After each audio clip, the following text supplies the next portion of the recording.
We're standing here on the risers overlooking what's called Soccer City. It's the main soccer stadium in the town of Leogane. Leogane was nearest the epicenter of the earthquake. The great majority, over 60% of housing in this area was destroyed. So now this is home for more than 5,000 people that live in these camps. And there's very little food distribution. World Hope International does every other day water distributions. We've built a temporary clinic down in the corner of this camp, back over there behind me, where we every day provide medical care and services to the residents of this camp. We've started to see an increase in respiratory illnesses, and if you were standing where I am right now breathing this air, you would understand why.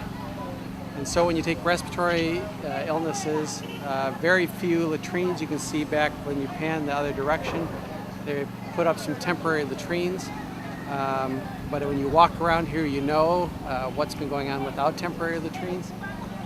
So this is a hotbed for the spread of disease. And we're starting to see diarrheal diseases coming into the clinic more recently. But the tragedy is that there's not going to be anything else for these people anytime soon. And so we live in this tension of trying to figure out how do you effectively support people living in conditions that no one should live in.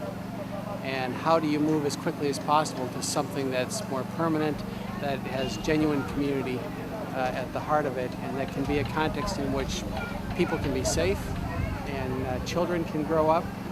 This isn't that kind of a context. At night, there are no lights in this compound. You've got 5,000 people crammed into a football field. It's not a context in which anybody should be placed, but it's a context in which God has placed World Hope International. And so we are using medical volunteers, service teams. We had extensive staff presence in Leogane before the quake, and they are now mobilizing to provide medical support, education outreach, psychosocial support for children, and water supplies and health care. So we're looking at ways now over the coming months where we can set up and provide day camp, basically kind of like a VBS program for children in these camps so that they can get out, they can play, they can enjoy support, and they can experience the love of Jesus.